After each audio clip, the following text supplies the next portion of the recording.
भक्तों राधे राधे, जय श्री कृष्णा।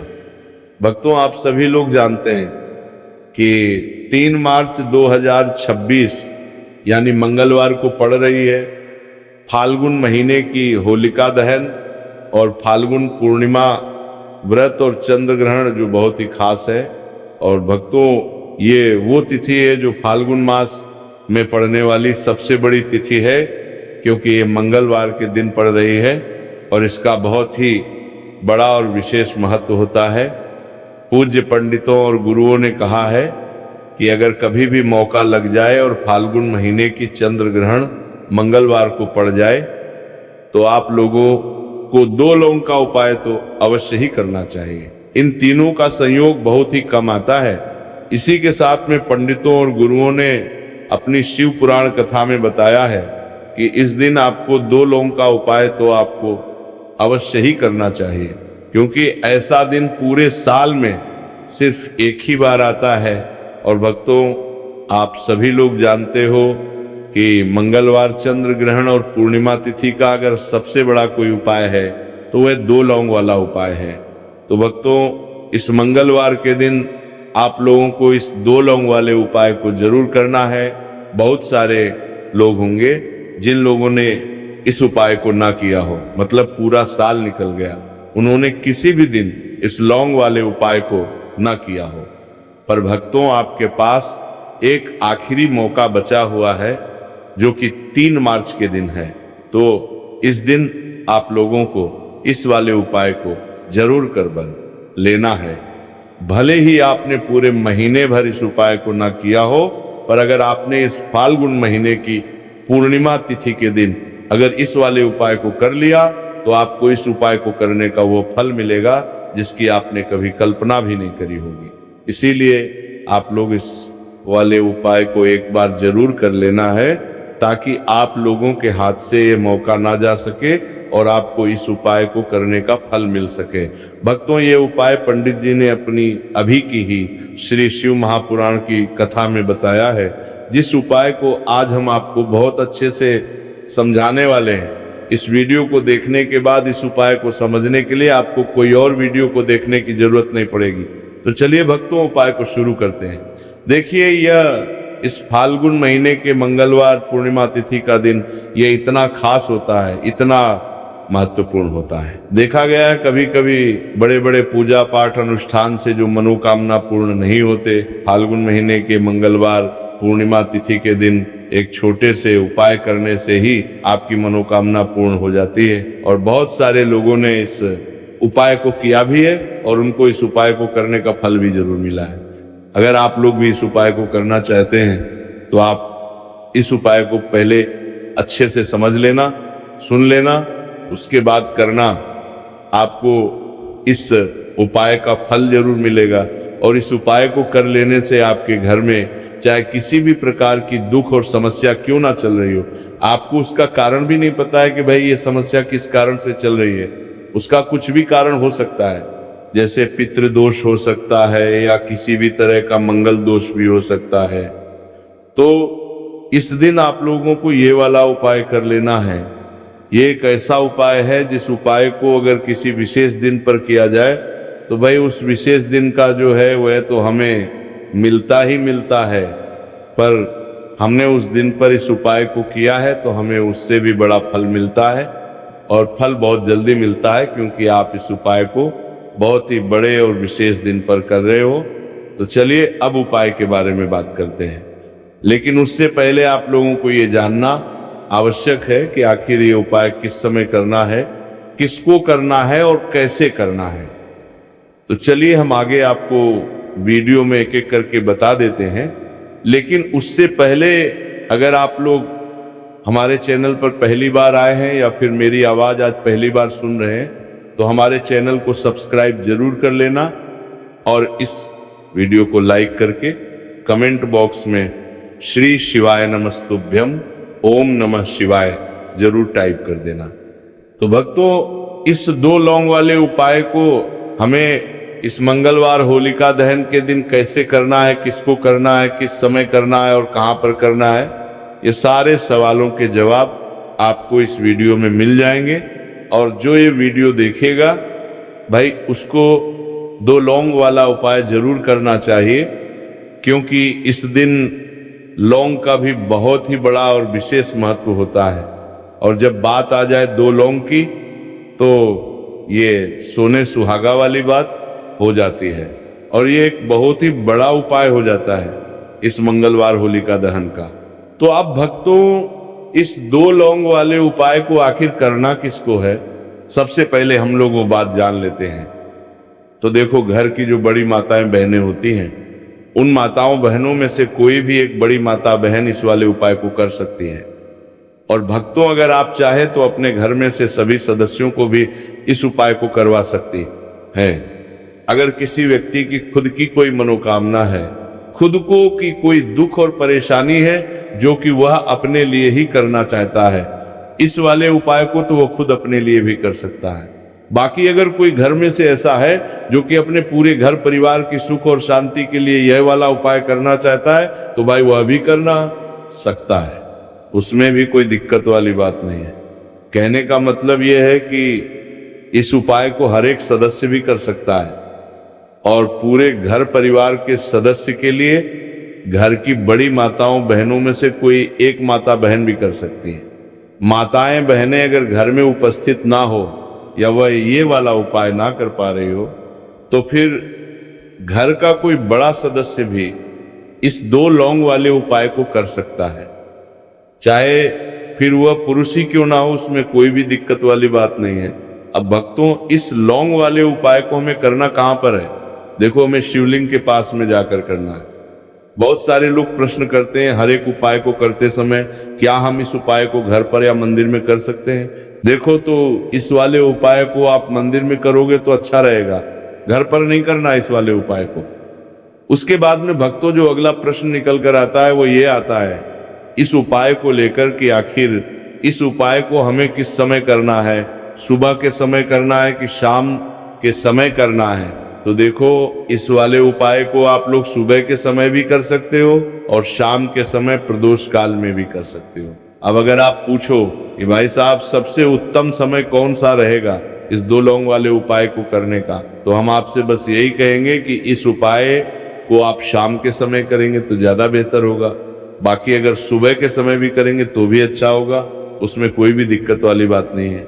तो अब भक्तों, जो अगली सबसे बड़ी और महत्वपूर्ण बात आती है वो ये आती है कि सुबह अगर हम उपाय को करेंगे तो हमें कितने बजे से लेकर कितने बजे तक के बीच में करना है, और शाम के समय प्रदोष काल में करेंगे तो हमें कितने बजे से लेकर कितने बजे के बीच में करना है। तो देखो, सुबह जितनी जल्दी हो सके आप उपाय को करने की कोशिश करना।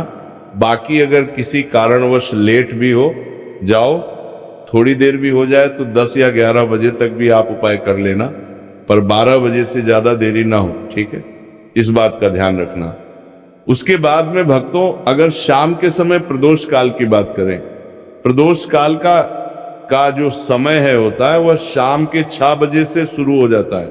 मतलब शाम के 6 बजे से लेकर 7 बजे के बीच का जो समय होता है, ये समय प्रदोष काल का समय होता है।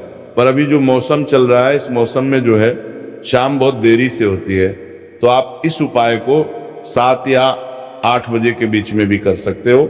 मतलब शाम के 6 बजे से रात 8 बजे के बीच में आप कभी भी इस वाले उपाय को कर सकते हो, उसमें कोई भी दिक्कत वाली बात नहीं है।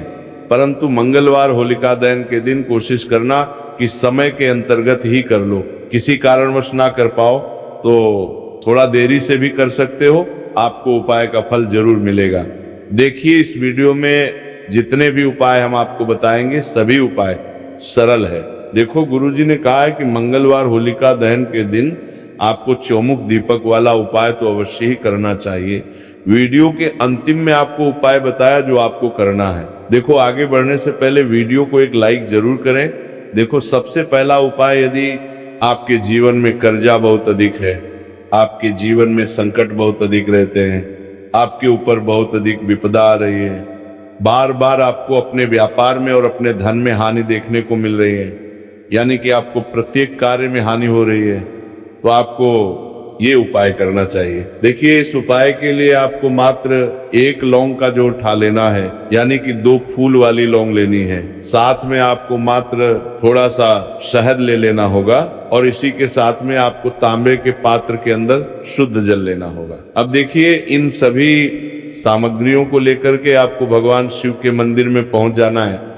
देखिए, ये उपाय आप सुबह से लेकर शाम तक कर सकते हैं।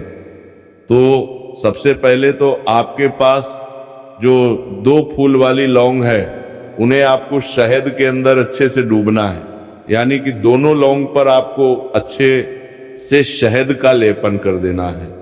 अब आपको जो आपके पास एक लोटा जल है, सबसे पहले तो उसे शिवलिंग पर धीरे धीरे समर्पित करना है और श्री शिवाय नमस्तुभयम इस मंत्र का जाप करते हुए समर्पित कर देना है।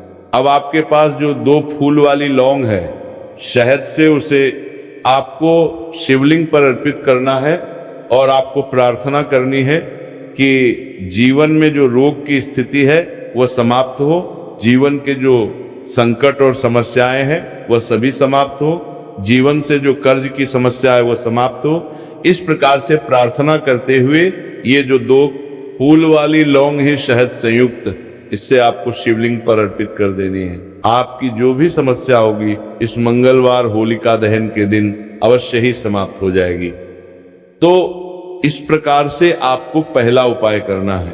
अब हम बात कर लेते हैं दूसरे उपाय के बारे में। देखो ये उपाय आपके लिए सर्वश्रेष्ठ होने वाला है। देखिए, इस उपाय के लिए आपको मात्र 5 हरे मूंग के दाने आपको साबुत लेने हैं, खंडित नहीं होने चाहिए, इस बात का ध्यान रखें। और इसी के साथ में आपको एक तांबे के पात्र के अंदर अपने घर से शुद्ध जल ले लेना है।